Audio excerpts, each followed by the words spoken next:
கேள்வி ஒன்றாக இருந்தாலும் பதில் எப்படியா இருக்கும்? ஆளுக்கு ஏற்ற மாதிரி மாறுபடும். நேரில் வந்துட்டா என்ன பண்ணிடலாம்? எல்லா கேள்வியும் கேட்டு தெளிவாக, அதுக்கு தான் சத் சங்கம். என்னுடைய நோக்கம் எல்லாம் மனிதர்கள் எல்லாம் மகிழ்ச்சியாக இருக்கணும், அவ்வளோதான். ஐயோ கட்டாயம் ஒன்று என் சீடர்களுக்கு பொறாமை குணமோ புறம் பேசுகிற குணம் தான் நான் என்ன ஆவேன்? இப்போ என்னென்ன ஒருத்தர் வந்து தியானம்லாம் கற்று 40 நாள் கழிச்சு போய் வெளியே போய் சொல்கிறாருன்னா, அவர் தப்பாக சொல்கிறாரு சரியாக சொல்கிறாரு நம்ம பேசுகிறாரு, ரெண்டாவது விஷயம். 40 நாளுக்கு வந்து பிறகு கூட அவர் என்ன பண்ணுவார்? போய் வெளியே போய் ஐயா அடுத்த முன்னாடி வச்சுங்கிறாருன்னு சொல்லுவார். அப்போ என் வளர்ச்சிக்குனா தான் ஆவான். அவருக்கு 10 வருஷம் கோர்ஸுக்கு வரலான்னு இருப்பார், 40 நாளுக்கு வரலான்னு இருப்பார். இதுமாதிரி சொன்னோன்னு என்ன யோசிப்பார்? ஐயா 40 நாள் போய் வந்து எப்படி தாங்கிறான் இவன், இப்படி தாங்கிறான்னா அவர் என்ன தான் சொல்லி கொடுத்துருப்பாரு. புரியுதா? அப்போ வீட்டில் இருக்கிறவங்க பொறாமை குணமோ இப்போ இது மாதிரி பேசினாவும் என்ன தான் ஆகும்? அப்போ நம்ம தெளிவாக இது மாதிரி சத்சங்கம் மாதிரி நத்தா கட்டி விட நம்ம என்ன பண்ணிடணும்னா, எனக்கும் எங்கள் வீட்டில் இருக்கிறவங்களுக்கும் சம்மந்தம் இல்லைன்னு சொல்லணும். புரியுதா? 40 நாள் வந்துட்டு பேர் கூட என் மேலே என்ன பண்ணுவான்? அதுதான் இந்த வீடியோவோ இந்த சத்சங்கம்லாம் பேசிக்கிறேன். புரியுதா? அப்போ இது போய் சொல்லுங்க முடியுமாண்ணா? சொல்ல முடியாது. ஆனால் வளர்ச்சிக்கு அது தடை தான். அப்போ என்னை கொடுக்குறவங்க கூட முதல்ல நான் சொல்லணும், பொறாமப்படாத, புறம் பேசாத. பொறாமப்படுறதும் புறம் பேசுறதும் உனக்கு வேலையாக இருந்தால் என்னை கூட வாழாதன்னே சொல்லணும். என்ன பண்ணணும்? என்னை கூட வாழாதேன்னு சொல்லணும். அதாவது வந்து ஒரு தேவடியாக தாசி மட்டமானவங்க விபச்சாரியாக கூட வாழலாம், இல்லை ஒரு குடிகாரன் முள்ள மாதிரி முச்சியாக வைக்க கூட பண்ணலாம். அடுத்தவங்க குடிக்க எடுக்கிறவனா கூட வாழக்கூடாது. நான் சொல்லவே செஞ்சேன். ஒருத்தர் கேட்டாங்க, கடங்காரனா கூட வாழலாமா? நான் டைவர்ஸ் பண்ணுறேன்ட்டேன். ஏன்? அந்த நாய் திருந்தாது. அந்த நாய் என்ன பண்ணாது? திருந்தது. ஏன்? பழகிச்சு. அது கடன் ஈஸி, அதுக்கு வாங்கிறதுக்கு, உழைக்கிறதுக்கு கஷ்டமாயிடும். உழைக்கவே வேணாம். ஏன்? எதுக்கு உழைக்கணும்? நேராக கை நீட்டினா குத்துறதுக்கு ஆளுக்குறாங்க, பேசினா போதுன்ற மாதிரி ஐடியா ஆயிடுச்சு இல்லை?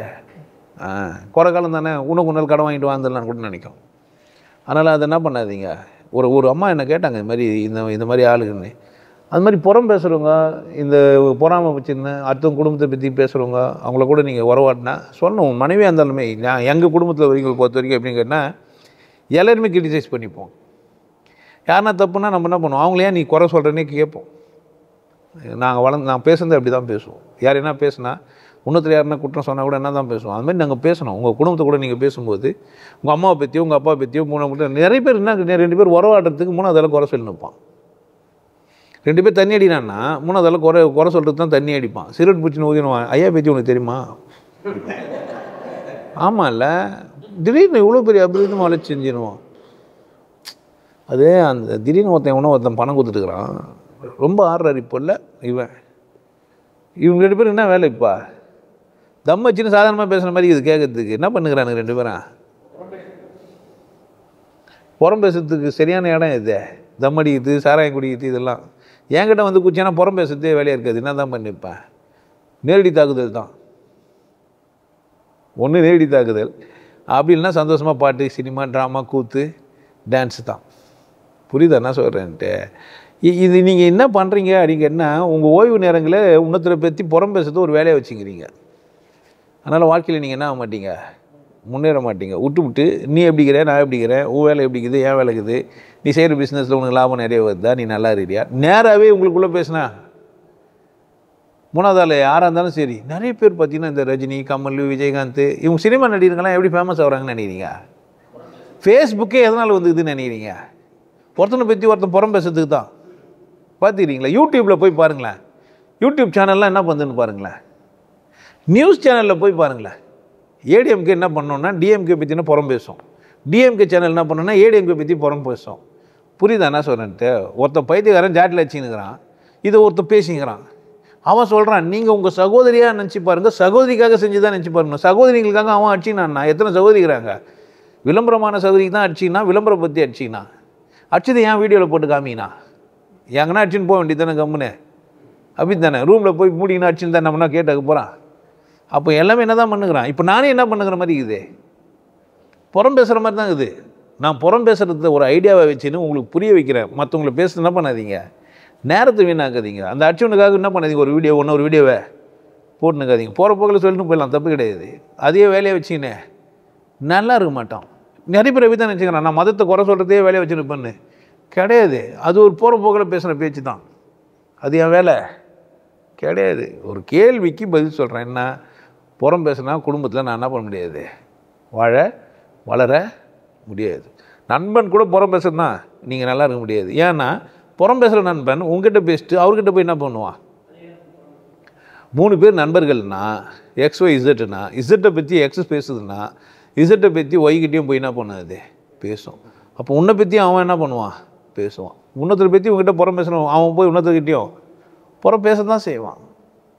சாதாரண விஷயம். புரியுதா பாருங்கள். புறம் பேசுறது வேறு, புரிய வைக்கிறது வேறு, தகவல் விசாரிக்கிறது வேறு, நலம் விசாரிக்கிறது வேறு, வாழ வைக்கிறதுக்காக விசாரிக்கிறது வேறு. எப்பா ஒருத்தன் தானே எப்படி பார்க்குறான்? அக்கறை. புறம் பேசுறது இல்லை. அவன் இப்படி இருந்தார், இப்படி இருக்கிறாரு, இதோடு நிறுத்திக்கணும். விட்டுட்டு நான் அவனுக்கு இது பண்ணேன், அதை பண்ணேன், அவன் எனக்கு இதை பண்ணான் அப்படி பண்ணேன்னு 2 ஹவராக பேசிக்கிறேன்னு என்ன அர்த்தம்? புரியுதா? இன்ஃபர்மேஷனும் விசாரிக்கிறதும் புறம் பேசத்தான் ஆகாது. ஆனால் புறம் பேசுறதுன்னா உங்களுக்கு புரிஞ்சிருக்கணும்னு நினைக்கிறேன். புறம் பேசுறதுன்னா என்ன? எல்லாத்தையும் பொள்ளாதையும் அடிச்சு விட்றது. எல்லாத்தையும் பொள்ளாதையும் அடிச்சு அது பேர் என்ன? 2 குழந்தைய வச்சுட்டு வந்துட்டு உனக்கு ஞான குழந்தை கொடுக்குறேன்னா அது பேர் புறம். புரியுதா? ஐயா கொஞ்சம் பலகீனமான ஒரு பிள்ளை பொங்கல் விஷயத்தில் என்ன அது பேர் தகவல். புரியுதா? தகவல்னா என்ன இருக்காது, பெருசாக டீட்டெயிலாம் இருக்காது. புறம் பேசினா என்ன இருக்கான்? டீட்டெயிலாக ரொம்ப இன்னும் டீட்டெயிலெல்லாம் போவோம். புரியுதா? அது ஞான குழந்தை 9 மாதத்துலேயே பிறக்கும், தொடாமையே பிறக்கும், பார்த்தே பிறக்க வச்சிருவோம்லாம் சொல்லுவாங்க. இதெல்லாம் புறம் பேசுறது. இன்னொன்று சாமியார் பற்றி புறம் பேசுறது இல்லை, கடவுள் பற்றியே புறம் பேசிக்கிறான் நிறைய பேர். பிரச்சனை எங்கடான்னா இதெல்லாம் புறம் பேசுறதெல்லாம் விட்டுருங்க. நிறைய சாமியாருங்க என்ன பண்ணுங்கன்னா கடவுளை பற்றினா இல்லை தெய்வத்தை பற்றினா புறம் பேசிக்கிறான். நீங்கள் அதை கேட்டுக்கிறீங்க ரொம்ப சந்தோஷமாக. அந்த கிருஷ்ணா லீலையில் அந்த கிருஷ்ணன் அப்படி வந்தார், இப்படி போனார், நெய்யை அப்படி திருடினாருன்னு இவர் பார்த்தாரா? அந்த மாதிரி கதை கேட்டு நீங்கள் என்ன நினச்சிங்க? உண்மையிலேயே திருடிட்டு பொழுதுன்னு நினச்சி நிற்பீங்க. இப்போ கதை சொன்னானுங்கள்ல, போன வாட்டி கூட சொல்லியிருந்தேன், ஞானப்பழம் குத்தாங்க சுற்றின்னு வந்தாருன்னு ஒன்று. நீங்கள் என்ன நினச்சின்னு இப்போ கேட்டிங்களா? எந்த பழம்னு, எந்த சைட்லேருந்து எடுத்துன்னு வந்தார், ஞானப்பழம் எந்த இடத்துல கட்சிது அவருக்கு, நாரது எங்கேருந்து அந்த பரிசுன்னு வந்தாருன்னு கேட்கணும்ல. இப்போ தேக்கு எனக்கு ஒரு புதுசாக, ஐயா இது புதுமையான ஒரு பழம், இது சாப்பிடுங்க நல்லா இருக்குது, நான் எடுத்து சாப்பிட்ற முடியும் என்னால். எங்கேயா கட்சிது, எப்படியா கட்சிது, என்னையா இதுன்ட்டு உண்மையிலேயே சாப்பிடக்கூட பழம் தானா கேட்கணுமா இல்லையா? எடுத்து சாப்பிட்டா கப்புக்குன்னு என்ன ஆகும்? டப்புக்குன்னு போயிடுவோம். புரியுதா? புறம் பேசுகிறவங்க கூட இருந்தால் நீ என்ன ஆக மாட்டேன் வாழ்க்கையில். புறம் பேசுகிறவங்களுக்கு முன்னாடி நீயே என்ன பண்ணிடணும்.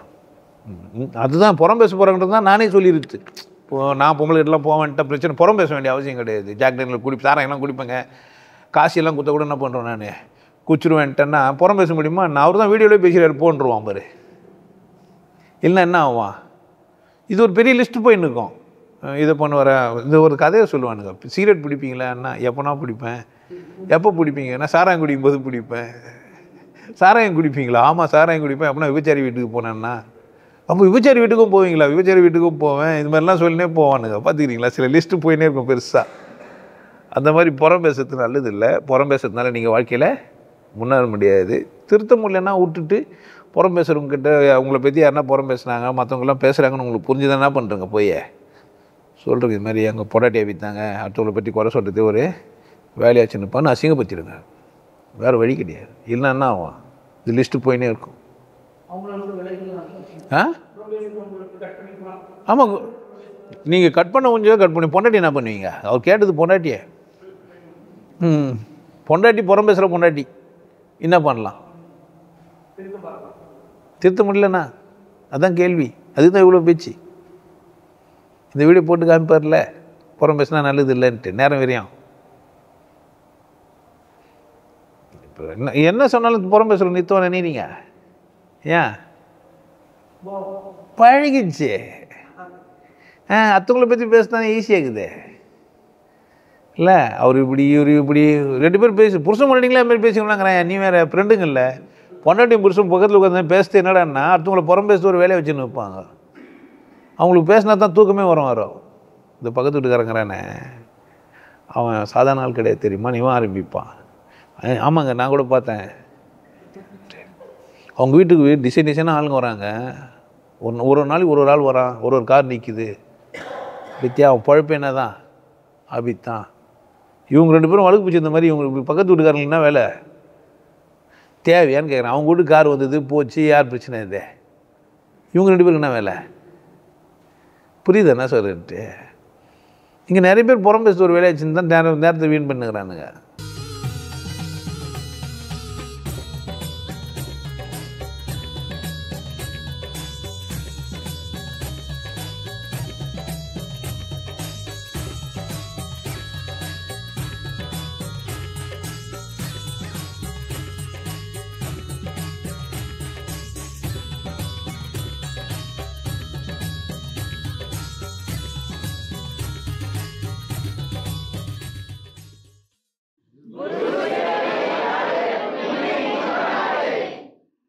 நல்லா இருங்க, சிறப்பாக இருங்க, கொண்டாட்டமாக இருங்க. உங்களை நீங்கள் மதிப்பு மிகுந்தவராக மாற்றுறது உங்கள் கையில் தான் இருக்குது. நல்லா இருங்க. நான் ஒரு வாய்ப்பு என்னை பயன்படுத்திக்கலாம். நல்லது.